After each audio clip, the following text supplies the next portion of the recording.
Guys welcome back to my second blog. Sorry थोड़ा देर हो गया मुझे व्लॉग को एडिट करने में, थोड़ा फ़ोन में दिक्कत आ गई थी, इस वजह से ऐसा हुआ। बट चलिए ठीक है, हम अपना वीडियो स्टार्ट करते हैं। तो जैसे ही हम उज्जैन पहुँचे, तुरंत तैयार होके हम सबसे पहले महाकाल ज्योतिर्लिंग के दर्शन के लिए वहाँ पर पहुँचे। हमने पहले प्रसाद लिया वहाँ पर और वहाँ मंदिर में अंदर एंटर किया हमने। एक्चुअल में वहाँ फ़ोन अलाउड नहीं था, तो ज्योतिर्लिंग दर्शन के टाइम का मेरे पास व्लॉग नहीं है अंदर का, क्योंकि कहते हैं ना कि भोले बाबा उन्हीं को दर्शन देते हैं। कहते हैं ना बहुत भाग्य से उनका दर्शन प्राप्त होता है। तो फ़ोन अलाउड नहीं था, इस वजह से फ़ोन हमारा सबमिट हो गया था वहाँ। बट फिर भी जब हम अंदर गए उस मंदिर के ना, एक अलग सी ही मन को शांति मिलती है। ऐसा महसूस होता है जैसे कि भोलेनाथ खुद स्वयं कह रहे हों कि आ गए तुम बेटा।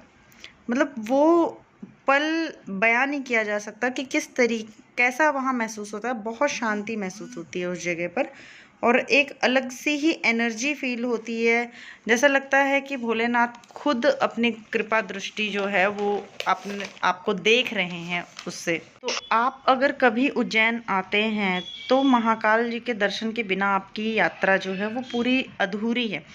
तो और उसके बाद जब हमने दर्शन कर लिया, दर्शन के बाद में हम वहाँ पे कॉरिडोर में चले गए। वहाँ कॉरिडोर बना हुआ है, मंदिर के जस्ट बाहर ही है।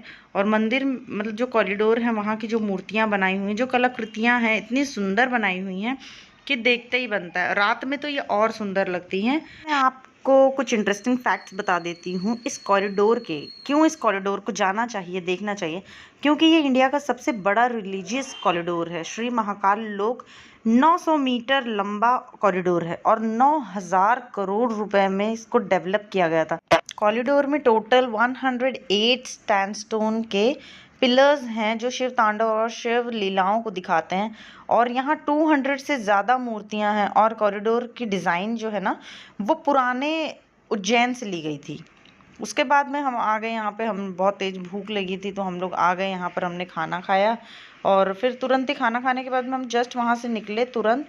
और हमने ऑटो बुक किया। 500 रुपीज़ ऑटो वाले ने लिया और सबसे पहला हमें मंगलनाथ मंदिर ले गया। मंगलनाथ मंदिर जो है ना, वो पूरे विश्व में सिर्फ एक मंदिर है मंगल भगवान का, जहाँ पर सारे ही ग्रह जो हैं हमारे, उन सब की पूजा होती है। मतलब ग्रह शांत किए जाते हैं। जैसे कोई मांगलिक होता है तो उसकी पूजा होती है, भात पूजन होता है। यहाँ कई सारे तरीके की मतलब पूजाएं होती हैं। हालांकि हम पहुँचे थे तो करीबन 6, साढ़े 6, 7 के लगभग हो चुका था वहाँ पर। उसके बाद में हमने वहाँ दर्शन किए मंगलनाथ मंदिर में। फिर हम वहाँ से चले गए काल भैरव जी के। कहते हैं कि अगर आप उज्जैन गए, महाकाल बाबा के दर्शन किया और काल भैरव जी के दर्शन नहीं किया, तो आपकी जो आपने जो दर्शन किया है वहाँ महाकाल जी का, वो दर्शन आपका पूरा नहीं होता। क्योंकि कहते हैं ना कि एक चौकीदार, मतलब कहा गया है कि ये चौकीदार हैं उनके। और सबसे रोमांचक बात ये है कि सबसे अच्छी चीज़ मतलब एक होती ना कि आप कहीं गए घूमने और आपने कुछ अलग देखा या अलग दर्शन किया, तो ये मंदिर जो है ना, ये सबसे अलग है काल भैरव जी का, क्योंकि यहाँ पर शराब चढ़ती है। और लेकिन पर इसको ना समझना बहुत ज़रूरी है कि वो जो शराब चढ़ रही है ना, वो उनका भोग है। ये प्रसाद है, ये काल भैरव का प्रसाद है। आप एक दर्शन कर रहे हैं, एक शक्ति का अनुभव होता है आपको उस जगह पर। तो ये उसके बाद हम चले गए, मतलब भैरव बाबा के दर्शन के बाद में हम चले गए और भी कई स्थानों पर गए थे हम। जैसे संतापनी आश्रम गए। मंगलनाथ मंदिर तो हम पहले ही हो गए थे, मतलब होकर के आ गए थे। फिर हम गढ़कालिका मंदिर भी गए जो, और फिर हम सिद्धवट मंदिर भी गए। और मतलब सिद्धवट मंदिर जो है, सिद्धवट मंदिर में क्या होता है, पार्वती जी की पूजा होती है। वहाँ पे दूध चढ़ाया जाता है, सिंदूर चढ़ाया जाता है, वही होता है। और फिर ये जो मंदिर जो अभी आपको दिखा रहे हैं ना, ये एक जो उनका क्या कहते हैं, संतापनी आश्रम। ये संतापनी आश्रम जहाँ पर कृष्ण जी, बलराम जी और सुदामा जी, इन्होंने अपनी पढ़ाई कंप्लीट की थी। तो यहाँ पे बच्चों को ज़रूर लेके जाना चाहिए, क्योंकि हम लोग इतने बड़े बड़े स्कूलों में अपने बच्चों को भेजते हैं, वहाँ से क्या ही ज्ञान मिल रहा है। कम से कम हम अपने भगवान के स्कूल में ले जाएं उनको, कि वहाँ सच में उनको ज्ञान मिले जो कि उनको लाइफ में काम आएगा। यही एक ऐसा मंदिर है जो स्कूल है, कह सकते हैं उनका स्कूल था तो भाई हमारा तो मंदिर ही है। तो वहाँ पर वहाँ पर नंदी जी जो हैं वो खड़े हैं, सिर्फ एक मात्र मंदिर ऐसा है। अच्छा, उस दिन ना जगन्नाथ जी का भी शुभ यात्रा थी, मेरे बेटे का बर्थडे भी था उस दिन, इस वजह से हमने फुल प्लान अप किया था अपना। तो हम जब वहाँ से रिटर्न आने लगे तो जगन्नाथ जी ने भी हमें अपना दर्शन दे दिया। ये तो जस्ट एक अचानक से हुआ कि हमें दिखा यात्रा और हमने दर्शन किया। फिर वहाँ से आने के बाद में हम रामघाट गए, वहाँ पर मैंने दीपदान किया और इसी के साथ में हमने अपनी जो भी उस दिन की मंदिर की जो दर्शन वाली यात्रा थी वो हमने अपनी समाप्त की। उसके बाद हम चले आए अपने होटल पे। एक हिसाब से देखा जाए तो वो उस दिन, वो जो दिन था ना हमारा, वो बहुत ही पवित्र, बहुत ही मेमोरेबल दिन था।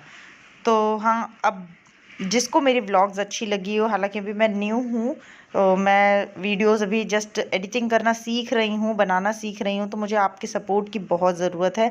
तो प्लीज़ मेरे चैनल को सब्सक्राइब कर दें, लाइक कर दें, फॉलो करें। और मेरी अगर कुछ फॉल्ट है, कुछ गलतियाँ हैं, तो आप कमेंट कर सकते हैं बेझिझक, मुझे कोई आपत्ति नहीं है इससे। हाँ, अगर मैं कोई चीज़ से मुझे सीखने मिल रहा है तो that is well and good. मैं चाहूँगी कि अगर कोई अच्छा एप्लीकेशन किसी को पता है तो वो भी मुझे सजेस्ट कर दे। Happy birthday to you. Happy birthday to you. Happy birthday, dear Shaurya. Happy birthday to you. ये बर्थडे जो था शौर्य का, ये बेस्ट बर्थडे था, क्योंकि ये महाकाल बाबा की नगरी में था बर्थडे। वो हमने जो रूम लिया था होटल, वो होटल सिर्फ 300 मीटर के ही दायरे में था। तो guys wait for my next vlog, जो व्लॉग 3rd होने वाला है ओमकारेश्वर का, उज्जैन टू ओमकारेश्वर टूर का।